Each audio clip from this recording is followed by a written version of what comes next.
kita ridho dengan takdir Allah. Dan sekali lagi kalau ibu mau menginfokan ke yang lain, kenapa sih Bu Pilah masih buka ya? Pasti ada yang nanya seperti itu. Saya komunikasi dengan MUI itu terus menerus Bu.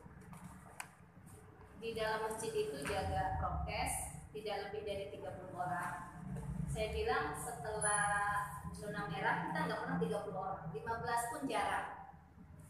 Jadi artinya kita sesuai dengan aturannya.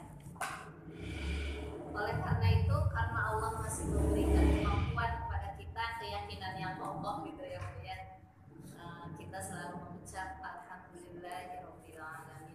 Dan saya juga bukan dengan kemauan hawa nafsu saya sendiri.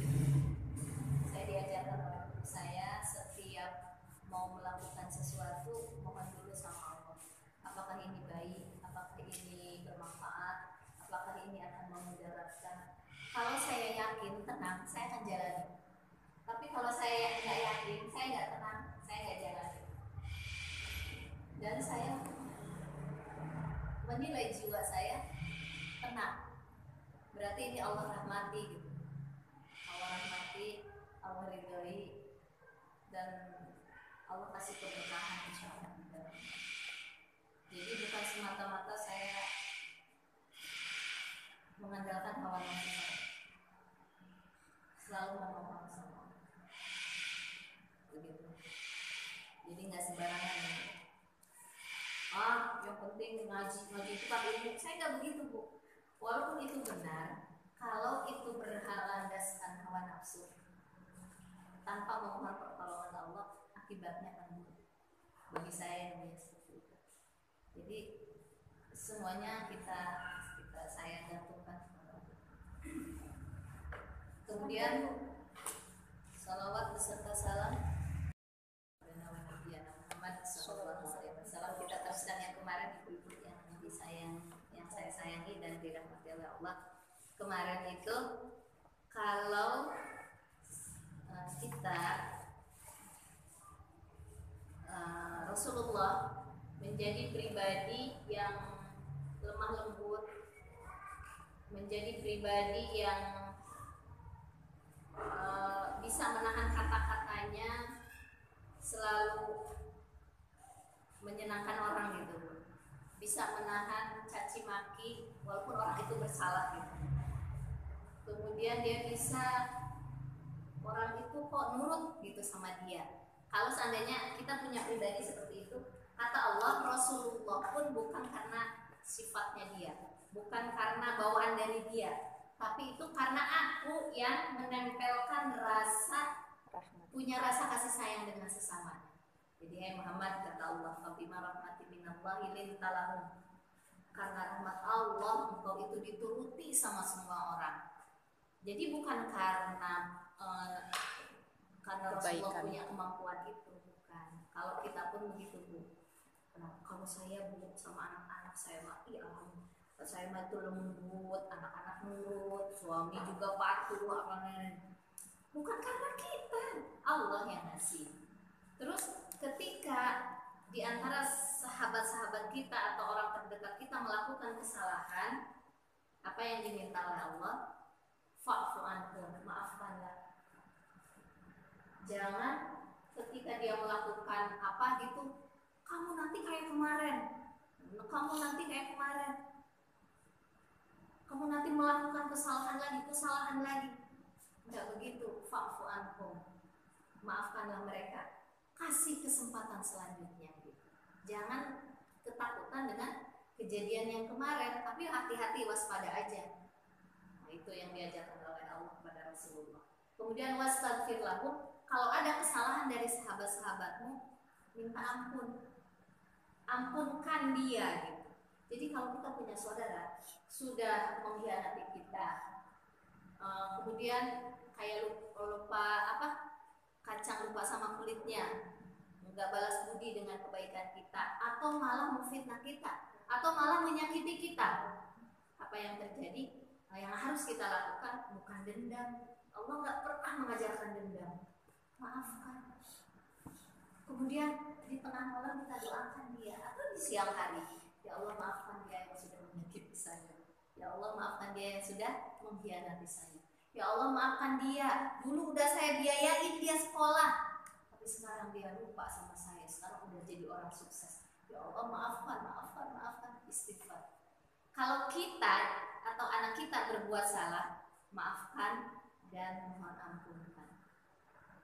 Anak kita berbuat salah, mau ke kita mau ke orang lain, doakan terus. Jangan malah dicaci maki, anak kurang ajar lah, semua kata-kata yang kotor, yang gila, anak gila, anak apa gitu. Mungkin kurang ajar ke kita bisa enggak, sifatnya enggak gila sama kita, tapi di luar bisa. Kenapa? Karena itu doa kita. Makanya harus banyak istighfar, bukan untuk kita doang. Istighfar itu untuk orang-orang sekitar kita. Jadi kalau kita berdoa itu, ya Allah ampunilah saya, ampunilah orang tua saya, ampunilah suami saya, ampunilah anak-anak saya, ampunilah saudara-saudara dekat saya, ampunilah sahabat-sahabat saya yang banyak, Bu. Masya Allah. Itu kan yang susah ya ke orang lain. Yang susah ke orang lain, misalnya kan yang udah menyakitin, mengkhianat gitu. apa susah? Kalau ke anak kayaknya walaupun nggak bisa lah ya. Kan ada rasa kasih sayang. Karena anak. Orang lain harus bisa, Bu. Kenapa? Ketika mereka sudah didoakan sama kita, mereka nanti akan jadi saudara kita. Akan jadi saudara kita kebanyakan ya, Bu ya. Kalaupun dia nggak berubah, tapi pahala kita, kemuliaan kita, hati kita jernih, bersih. Ibu pernah dengar cerita orang yang masuk surga padahal ibadahnya nggak ada apa-apanya dengan sahabat-sahabat yang lain. Sahabat yang lain infak habis-habisan, jor-joran, puasanya, belum lagi berperang bersama Rasulullah. Dia ibadahnya, Umar bin Khattab ya waktu itu nginep di rumah dia, orang lain pada tahajud, dia masih tidur. Tapi kata Rasulullah, orang itu dijamin masuk surga. Apa? Hatinya bersih. Coba ibu bayangkan. Saya itu ya, dulu sebelum dapat cerita ini, suka memendam-dendam. Tapi setelah dengar cerita ini, Masya Allah, ya Allah, amalku tuh gak banyak menghadap Engkau. Minimal aku kalau disakitin orang berusaha gitu untuk maafin dia, terus doain. Ini ayatnya, Bu, yang kita pelajari kemarin. Kemudian kalau orang sudah berbuat salah, jangan dendam. Kalau ada acara dia dibiarkan. Dia kan kemarin melakukan kesalahan, nggak usah diajak, tetap harus diajak bermusyawarah, kalau dia sudah tobat.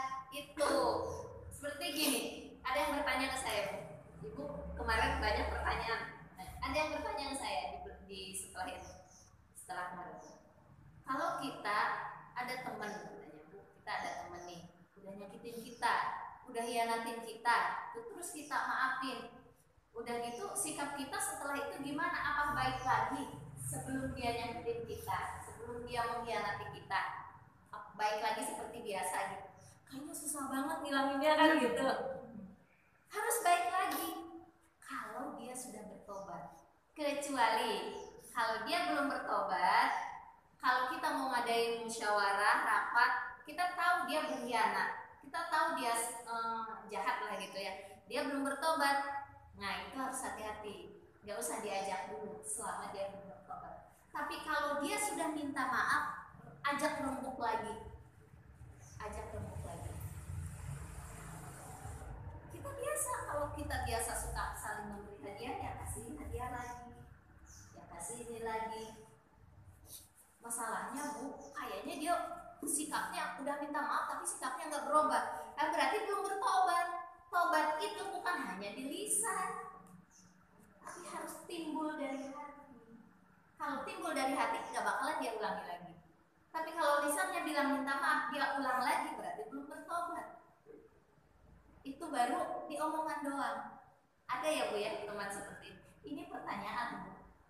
Dan saya mikir dia juga ya, ada yang seperti itu. Tapi Allah kasih aja saya jawaban ke dia itu gini ngalir aja. Oh begitu ya, Bu bilang. Dalam hati ya juga ya, ada ya.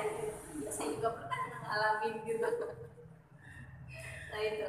Jadi faiza azamta fatawakal Allah. Ketika kita sudah rembukan lagi sama mereka, ya mungkin di situ kan harus ada ahli-ahlinya Bu. Kalau kita berembuk itu di dalam tafsir Al-Baghawi ini, saya mengutip aja ya. Katanya kalau di dalam ini kan cerita tentang kalau mau mengadakan sesuatu ada hal-hal yang harus dimusyawarahkan, harus bermusyawarah, nggak boleh sendiri, nggak boleh main tunjuk gitu, harus ada musyawarah. Nah ketika musyawarah itu harus dihadirkan orang yang memiliki ilmunya, harus dihadirkan orang yang bertakwa, orang yang bisa dijaga amanahnya, orang yang dekat dengan Allah, orang yang takut sama Allah. Kita nggak boleh hanya mengandalkan orang ahli-ahli pintar doang. Seperti gini, si Anu kan ahli menghitung contohnya, si Anu ahli strategi, si Anu ahli apa lagi ya, ahli kemasyarakatan gitu ya. Tapi nggak dilibatkan orang yang takut sama Allah, orang yang berilmunya, kurang berkah pertemuan itu atau hasil yang akan didapatkan. Jadi setelah diterima dari yang punya ahli ini, dibicarakan lagi dengan orang ahli takwa. Ini bagaimana? Mungkin ahli takwa ini tidak pandai dalam ilmu menghitung. Mungkin dia tidak pandai dalam ilmu kemasyarakatan. Mungkin dia juga tidak pandai dalam ilmu yang lain lah gitu ya. Tapi desirat Kalau orang bertakwa kan udah diilham apa ya katanya? punya Firasat. firasat orang yang bertakwa itu insya Allah selalu benar. Kata dia, kalau aku sih kan suka gitu ya, kalau aku sih punya pandangan ya, aku tuh bukan bidangnya sih. Kalau orang bertakwa itu kalau dia nggak tahu pasti akan bilang, saya bukan di ahlinya sih, tapi kayaknya saya condongnya ke sini sih gitu. Biasanya begitu. Dia nggak sok tahu gitu. Kamu saya sih begini, itu salah semua tuh sana. Orang bertakwa nggak begitu. Kalau emang dia nggak tahu, dia akan bilang nggak tahu. Cuma kayaknya yang sebelah ini nih yang bagus. Ibu, kalau kita ini pelajaran buat kalau kita ada anak kita nih didatangin sama calonnya gitu ya, itu harus dimusyawarahkan dengan pasangan kita. Nggak boleh ketika kita ngintip di jendela, wah dia bawa mobil Mercy gitu, udah terima aja, terima. Apa tuh anak kita ada yang datang tuh, terus kata suaminya, mama tanya dulu dia, nggak usah tanya-tanya, dia udah kelihatan bawa mobil, lu nggak boleh begitu. Mobil sewa. Oke, pasangan kita ini baik, kita mungkin lebih keduniaan ya. Kata suaminya, ayah saya tanya dulu sekolahnya di mana, keluarganya bagaimana, apakah dia orang beragama, apakah dia orang sholat. Suami istri sudah ngobrol, ajak lagi, siapa ada uak nih, dia uak kita ini seorang ulama contohnya ya, pokoknya dia dalam bidang agama lebih mengerti dan orangnya soleh gitu. Tanyakan ke beliau, uak ini gimana ya, anak saya ini ada yang datang, orangnya begini. Orang yang bertakwa, orang yang beriman, punya dia tidak ada mukasyafah, artinya tidak ada penghalang lagi antara dia dengan Allah. Dia bisa membaca. Terus dia nggak langsung jawab apa yang diinginkan oleh kita itu, dia tunggu dulu biasanya. Nanti kita itu karena kita merasa awam, dia merasa lebih benar, lebih suci ya, dia dekat sama Allah, pasti kita akan minta begini, wah doain dong. Doain kalau ada saudara kita nih lebih dekat sama Allah, tolong dong istiqorohin. Kalau kami istiqorohnya kayaknya masih jauh sama Allah kan begitu ya, tolong ini bagus nggak ya buat kita. Itu kalau orang yang bertakwa itu kemudian dia istiqoroh, Bu, itu firasatnya tajam. Jadi jangan suka ambil keputusan tiba-tiba gitu. Tanyakan dulu sama orang yang bertakwa, apapun itu. Kebanyakan kita kan langsung aja ya, apalagi kalau udah kelihatan kerjanya di mana, bawa mobil, Aku ya. nggak ditanya Nafsu. lagi. Itu kesalahan kita, kurang kita menggantungkannya sama Allah. Kita menggantungkan hawa nafsu kita sendiri. Itu nggak ada keberkahan di dalamnya, kata Rasulullah. Kurang ada keberkahannya kalau kita menggantungkan diri sendiri. Jadi kalau ada anak kita didatangi calon apa, buru-buru sama Allah, karena Allah yang lebih tahu. Ya Allah, ini tuh cocok nggak buat anak saya, buat kedepannya, buat saya juga. Dia bisa menjadi ladang kebahagiaan dunia akhirat. Ya Allah, langsung ke Allah, Bu. Itu kalau kita langsung ke Allah, kemudian kita mohon tiap hari, mohon. Kalau emang calonnya itu kurang benar, salah satu pasangan akan tidak nyaman dan akhirnya akan dipisahkan. Tapi kalau kita tidak yakin sama Allah, nggak mohon, padahal itu bukan pasangan yang terbaik, jadi aja jadinya begitu. Begitu, Ibu bisa jawab, bisa menerka sendiri begitunya kayak apalah. Ya mungkin banyak masalah setelahnya. Banyak lah gitu, Bu, kejadian-kejadian seperti itu. Itu faiza azamta fatawakkal 'ala Allah. Kalau sudah dapat itu kesimpulan tadi, apa yang kita rapatkan kalau kita ada acara gitu ya, jangan bergantung kepada ahli-ahli tersebut. Sampai kita bergantung kepada orang takwa pun tidak boleh. Yang kita gantungkan kepada Allah. Ya Allah, kami sudah berusaha nih. Ini si ahli ini. Tapi Engkau yang memberikan kemampuan kepada mereka kan. Sekarang hasilnya terserah Engkau ya Allah. Udah, yakin aja, tawakal sama Allah. Kebanyakan kita kan kalau apalagi kalau udah ahlinya, udah serahkan sama ahlinya, dia beres, kan suka begitu. Enggak ada Allah. Ini kembali. Nah, inilah tauhid yang paling tinggi, itu yakin kepada Allah, insya Allah hasilnya akan lebih berkah. Yang selanjutnya, di ayat selanjutnya, At-Talaq ayat 3. Nah, ini yang sering itu ibu harus hafal nih. Wa qala ta'ala, Allah berfirman di dalam At-Talaq ayat 3, wa may yatawakkal 'ala Allah fa huwa hasbuh. Barang siapa yang bertawakal kepada Allah, maka Allah akan cukupkan, akan Allah mencukupkan keperluannya. Innallaha balighu amri. Allah akan menuntaskan segala urusan-urusannya. Innallaha balighu amri. Allah akan menyampaikan semua kemauan kita itu, kebutuhan kita itu di dalam hidup ini, Bu ya. Kata para ulama nih, kemauan dan kebutuhan kita itu bukan hanya untuk diri kita saja sampai kita meninggal, enggak. Kita kan pengen anak kita selanjutnya Allah berikan dia bimbingan, Allah berikan dia kecukupan, Allah berikan dia kebahagiaan.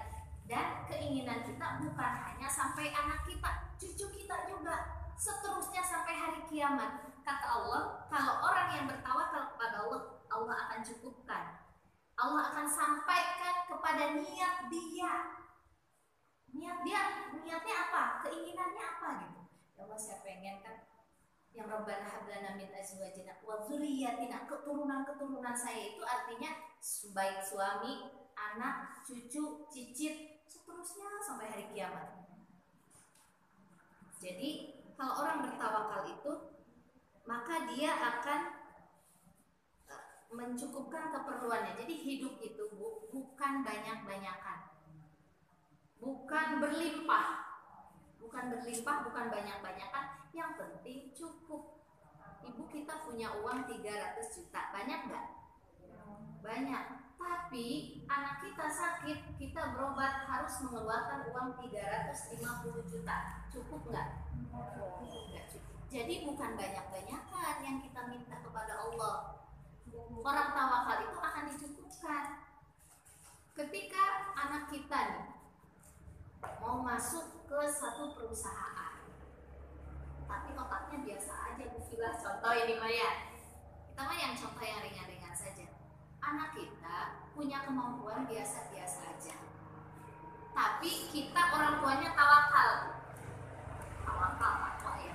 Anak kita kan otomatis insya Allah kan, orang tuanya tawakal, takwa, pasti akan memberikan efek yang positif ke anak kita.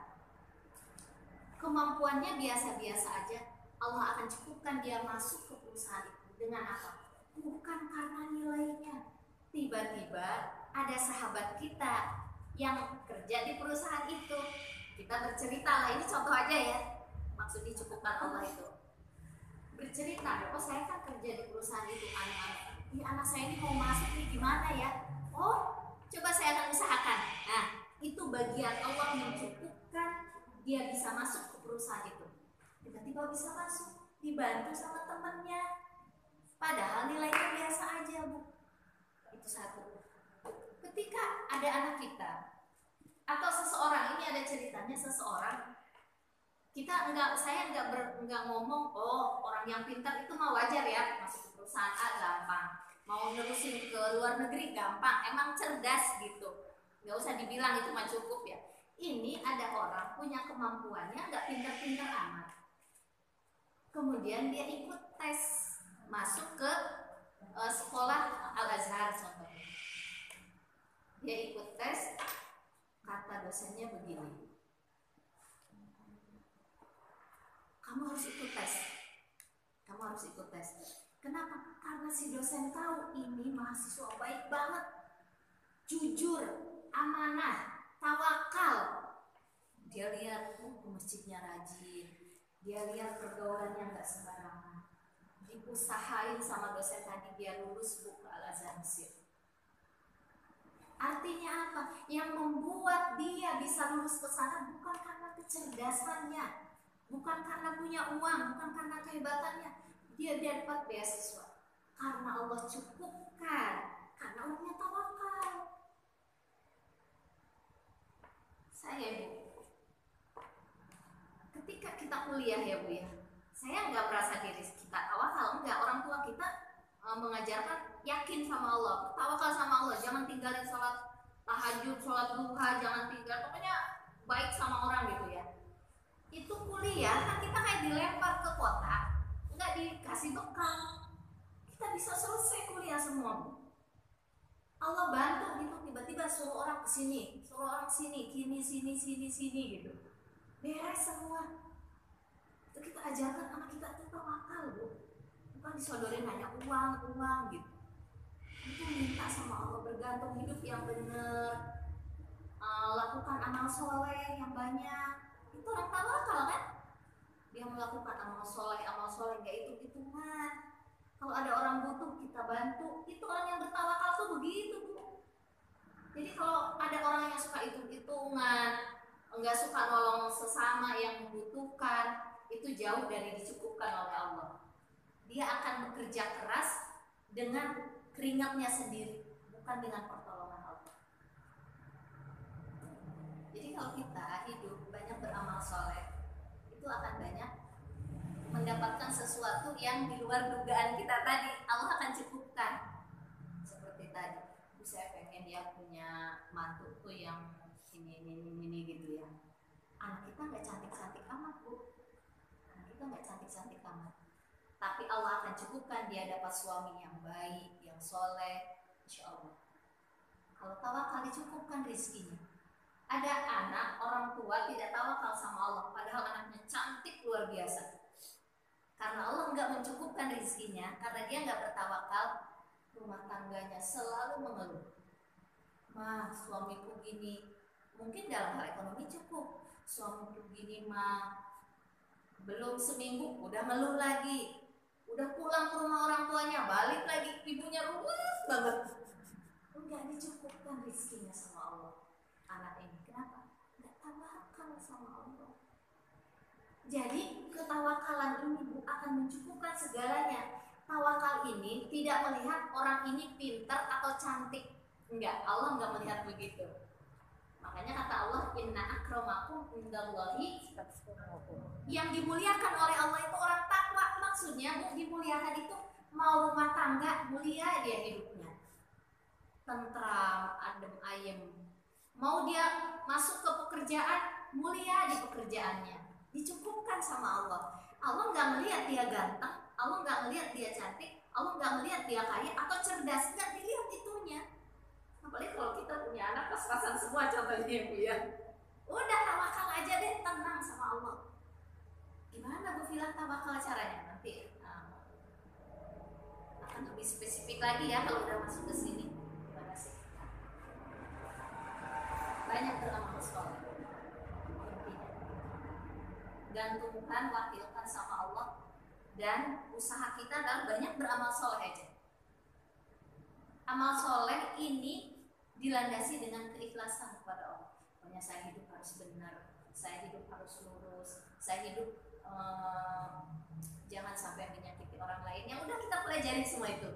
Coba ibu amalkan, insya Allah jadi orang takwa. Jadi itu orang takwa itu, masya Allah ya, akan dicukupkan segala kebutuhannya kepada Allah. Kemudian kita meminta sesuatu, ternyata permintaan kita itu tidak terkabul, tidak terkabulkan. Apa kata para ulama? Allah itu bukan tidak mengabulkan permohonannya, cuma dipending, ditahan. Kenapa? Karena Allah lebih tahu kalau dikasih sekarang belum waktunya. Ya Allah, saya pengen dia punya rumah 2 tingkat. Ya Allah, contoh ini Maya Bu.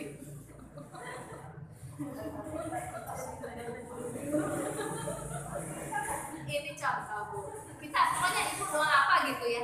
Tapi kok belum terkabul gitu. Kata Allah begini, dia orangnya bertawakal. Itu bukan berarti dari kasih. Allah tahan, yang pantas tuh bukan kamu, tapi anak kamu nanti.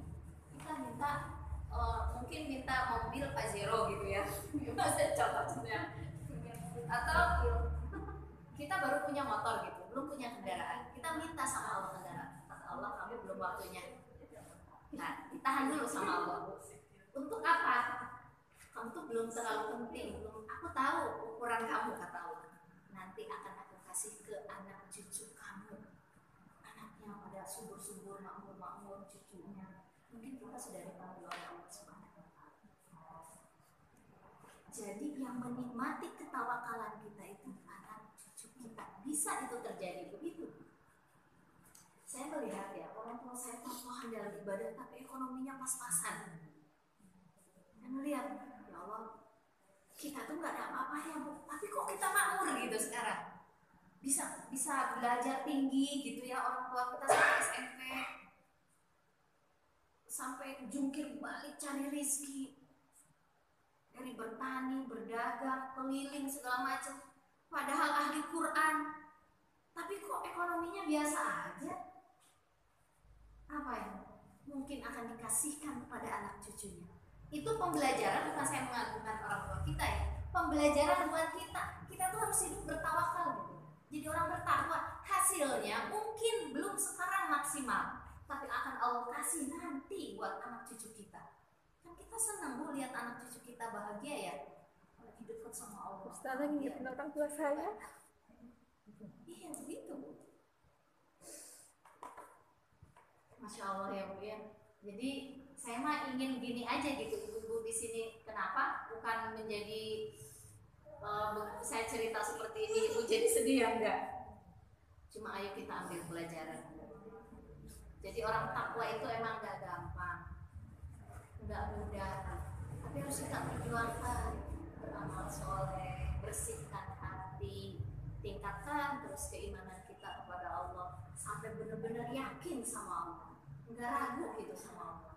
Hasilnya buat anak cucu kita juga. Semoga ibu pernah bilang Allah itu tidak menzalimi kita gitu kan. Kadang-kadang saya tuh kalau datang keburukan gitu yang gak enak apa